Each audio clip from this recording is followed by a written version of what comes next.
Salam, hörmətli müəllimlərimiz, xoş gördük sizlərin hər birini.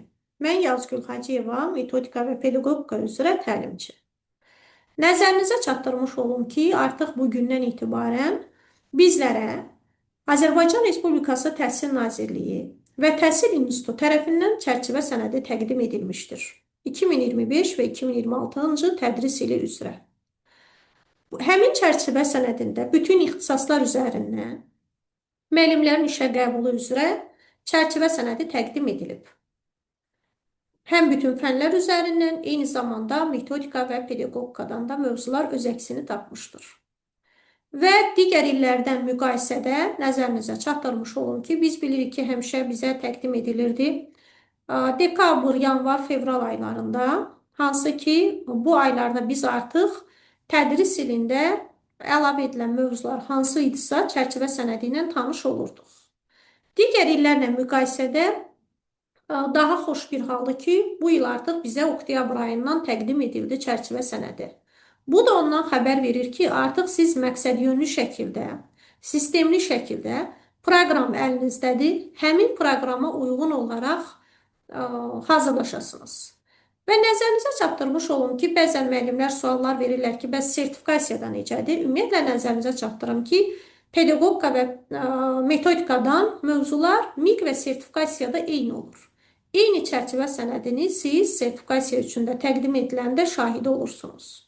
Ona görə də bir növ sertifikasiya hazırlaşan müəllimlərimiz varsa, nəzərdə tuta bilərlər ki, həmin çərçivə sənədinə əsaslanaraq da onlara da həmin suallar düşəcək. Mövzular üzərindən təqdim ediləcək.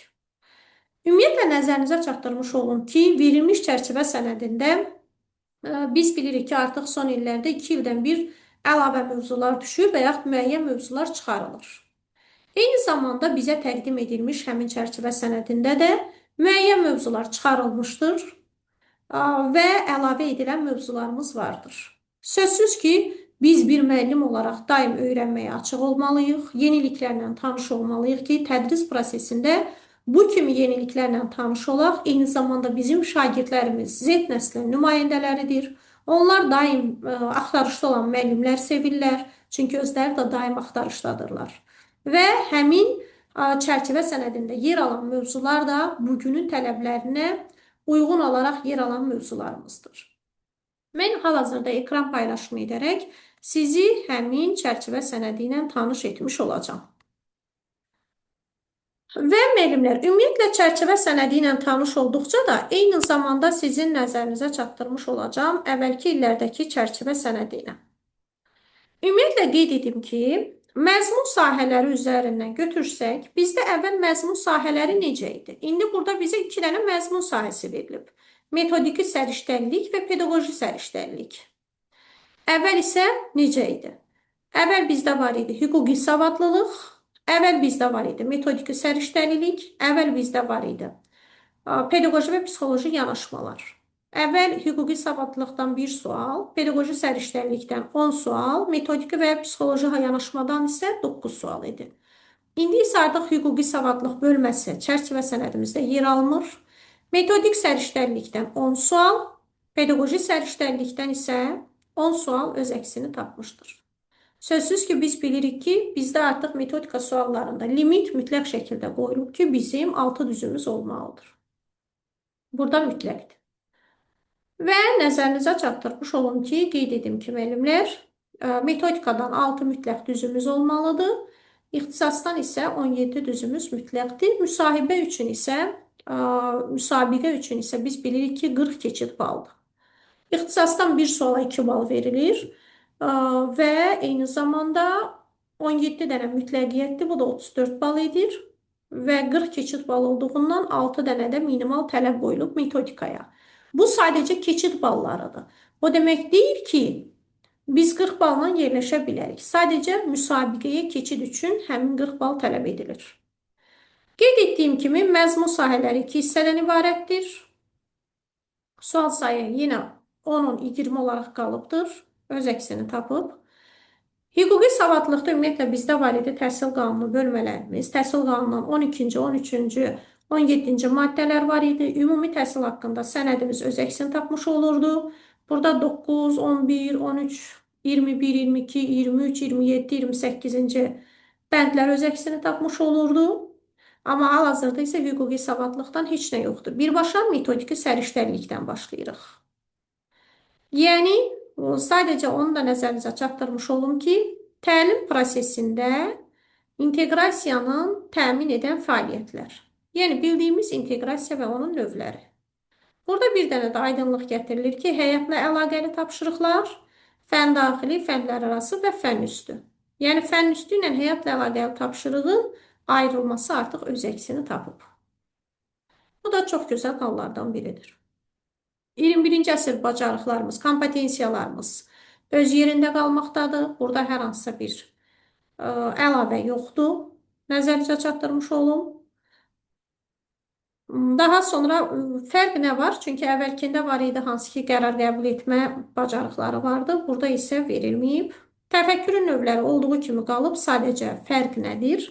Nəzərinizə çatdırmış olum ki, fərq budur ki, əlavə praktik və produktiv təfəkkür növləri də öz əksini tapıb.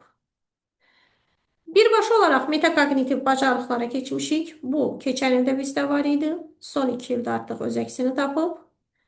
Bilik və biliyin növləri həm əvvəldən hansı ki var idi, sadəcə tapşırıqlara tətbiq formasında yenə bizdən istənilir.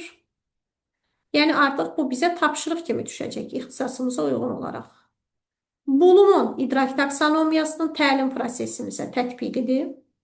Artıq taksonomiyada emosional və psixomotor yoxdur.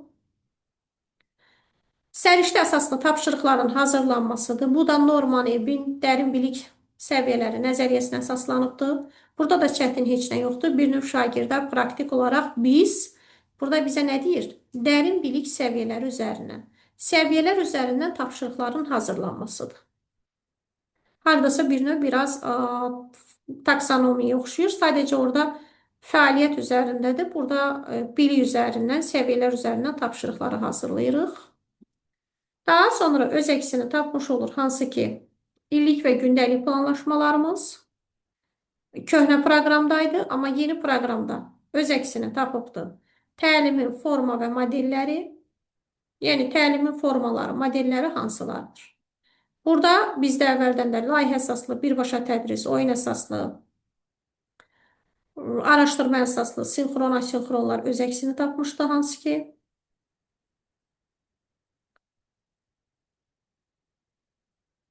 və nəzərinizə çatdırmış olum ki, qeyd edim sizə ki, təlim modelləri ilə bağlı qeyd edim ki, araşdırma əsaslı təlimdir, sorğa əsaslı təlim modeli yoxdur artıq əvvəlki illərlə müqayisədə. Qalan digər təlim modellərimiz öz yerindədir. Təlim strategiyası və texnikaları, yəni təlimdə hansı strategiyadan, hansı üsuldan istifadə edirik? Burada analitik strategiyalar, artıq analitik düşünməmizə dayanan strategiyadır. Şagirddə əməkdaşlıqda, kommunikasiyada, əməkdaşlıq və kommunikasiya nədir? Ünsiyyətə gedir. Yəni, bu zaman biz hansı strategiyalardan istifadə edə bilərik? Refleksiya strategiyası, yəni refleksiyada bilirik ki, əks əlaqədir. Üsullar öz əksini tapıbdır. Hər biri öz yerində olmaqla qalıbdır. Sadəcə bir dənə üsulumuz əlavə edilib ki, burada hansı ki, SWOT analizidir. Qalan bütün üsullar əvvəlki qaydadadır. Heç bir yeni üsul yoxdur. İllik gündəlik planlaşma öz əksini tapıb həmişəki qaydada. Sözsüz ki, təlim nəticələrinin, qiymətlənmə meyarlarının müəyyən edilməsi də öz əksini tapır gündəlik planlaşmada. Bizdə hansı ki, öz əksini tapırdı şagird yönümlü yanaşma, verirdi orada motivasiya, sual-cavab, bunların müzakirəsi. Bunlar artıq yoxdur. Sadəcə artıq yoxdur deməzdim, yəni hamısı bir yerdədir, tək-tək yoxdur. Şagird yönümlü yanaşma deyəndə nə başa düşürük? Şagird mərkəzli dərsin qurulması və şagirdin cəlb olunması da yəni motivasiya olaraq. Müəllimin fasilitasiya qaydası. Fərdiləşdirilmiş təlim bir növ elə diferensial təlimdir. Əvvəl həm diferensialı, həm inklüzivə ayrı verilirdi. Artıq bir yerdə verilib. Öyrənmə tərzi olduğu kimi qalıb. Əlavə olunub rəqəmsal vasitələr. Hal-hazırda biz sözsüz ki, Z nəsli nümayəndələri ilə işləyirik. və eyni zamanda hansı rəqəmsal vasitələrə ehtiyac var. Bunlar öz əksini tapmışdı. Google Classroom'dur, Kahoot'dur, quizlərin yığılması üçündür, ChatGPT'dir, Canva'dır. Tədrisdə dizayn düşüncəsidir. Qiymətləndirmə öz qaydasında həmişəki kimi qalıb. Qiymətləndirmənin hər bir növü beynəlxalq, milli, məktəb daxili və onların növləri. Yəni, bizim qeyd etdiyimiz kimi başlığımızda bizə hansı ki verilmişdi? Metodik səriştəlik. Metodik səriştəlik hissəsi burada bitir. Keçirik pedaqoji səriştəlik hissəsinə. Yəni, pedaqoji yanaşmalarımıza. Pedaqoji yanaşmalarda da qeyd edib sizə burada əlavə nə var? Müasir pedaqoji yanaşmalar. Əməkdaşlığa əsaslanan konstruktiv, refleksiv və adaptiv. Burada da əlbəttə ki, əməkdaşlığa əsaslanma burada birgə fəaliyyətdir. Konstruktivlik şagirdə rəyin verilməsinə gedir. Refleksiv də əks əlaqənin qurulmasıdır və şagirdlərin adaptasiya olunması ilə bağlı yanaşmalardır. Şəxsiyyətlərin formalaşdırılması və inkişafında məktəbin və müəllimin rolu, yəni mövzu olaraq öz əksini tapmışdır. Və ümumiyyətlə nəzərinizə çatdırmış olum ki, mövzu eyni həmin mövzudur. Sadəcə əvvəl başqa hissədə verilmiş olsa da biraz önə çəkilibdir şəxsiyyət inkişafı və formalaşması. Əvvəl nəzəriyyələrdən sonra idi. Eyni həmin mövzudur, olduğu kimi qalıb. Gardner'dir, Piaget, Vygotsky, Dweck, bunlar bizə Kohlberg, Gagne, Goleman tanış nəzəriyyələrdir. Jung'u da biz şəxsiyyətin inkişafı formalaşmasında keçirdik. İndi ayrılıqda verilibdir. Bandura'nın sosial, emosional öyrənmə nəzəriyyəsidir, hansı ki bu bizə əvvəldə verilirdi. Kognitiv öyrənmə nəzəriyyəsi bir dənə tədqiqat əsaslı öyrənmə nəzəriyyəsi salınıbdır Bruner'in nəzəriyyəsi olaraq. Bir də sinifin idarə olunması ilə bağlı şəxsiyyət yönümlü yanaşma Rokers'in nəzəriyyəsi öz əksini tapmışdır. Dərs təhlükəsiz sinif mühitini necə qurmaq lazımdır? Pedaqoji yanaşmalarda eyni zamanda sosial-emosional öyrənmə keçən ildə var idi. Sadəcə bunu Kassel modeli olaraq öz əksini tapıb. Səmərəli öyrənmə mühitinin qurulması var idi. Pozitiv intizam və bərpa edici yanaşma, bu sadəcə bu ilə əlavə edilib. İdarə olunma əvvəlki qaydada var idi. Müəllim-şagird münasibəti, şagird davranışı idarə olunması bir növ behaviorizm nəzəriyyəsinə əsaslanır. Behaviorizmin adı olmasa da elə həmin mövzudur. Qıstamanın qarşısına alınması bildiyimiz bullying. Və müəllimlər, nəzərinizə çatdırmış olun ki, sizlərinki, qeyd edim ki, yeni mövzularla bağlı ehtiyac varsa mən bir qeydlər aparım. Burada sadəcə sosial-emosional öyrənmə var idi. Kassel modeli olaraq bizə verilib hal-hazırda. Sonra Rokers'in şəxsiyyət yönümlü yanaşmasıdır yenilərin içərisində. Bruner'in tədqiqata əsaslanan öyrənmə nəzəriyyəsi verilib. Kognitiv öyrənmə nəzəriyyəsi.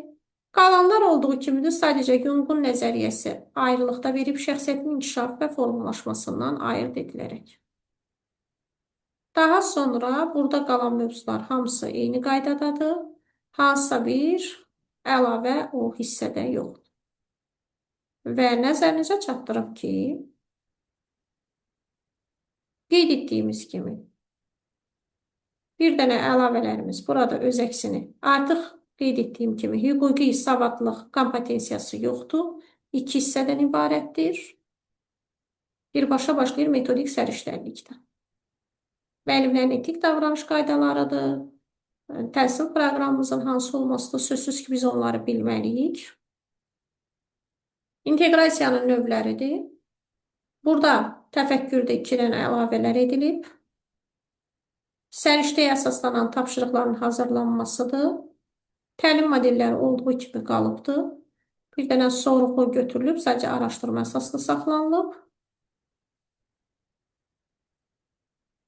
Qeyd edirdim ki, rahat şəkildə onları görə biləsiniz. Üsulların isə daxilindən sizə qeyd etdiyim kimi bütün üsullar olduğu kimi qalıb. Üsullardan bir dənə SWOT analizi üsulu salınıb. Qalan mövzularda burada fərdiləşdirilmiş təlim, yəni inklüziv və diferensiallaşmanı birləşdirilmələri çox gözəl olub, eyni məzmuna dayanırdı. Rəqəmsal vasitələrdir. Burada da hansı ki, şagirdlərə tapşırıqları hansı formada necə hazırlaya bilərik. Eyni zamanda burada süni intellekt, interaktiv tapşırıqların hazırlanması üçün proqramlar öz əksini almışdır. Bu şəkildə. Yenilərin hər birinin altından da qeyd edərək sizlərin nəzərinə çatdırmış oldum. Və müəllimlər, qeyd edim ki, sizə ən azı 2-3 ay öncədən çərçivə proqramı təqdim edilmişdir. Artıq sistemli və davamlı şəkildə dərslərinizi çərçivə sənədi əsasında başlaya bilərsiniz. Uğurlar hər birinizə. Həm MİQ, həm sertifikasiyadan hazırlaşan müəllimlərdə metodika və pedaqogikada mövzular çərçivə sənədi fərqli olmur. Yəni, ona görə də əlavə nəsə gözləməyinizə ehtiyac yoxdur ki, həmin çərçivə sənədində MİQ-dən fərqli olaraq biz sertifikasiyada nəsə olacaqmı? Yox. Uğurlar sizə, hələlik.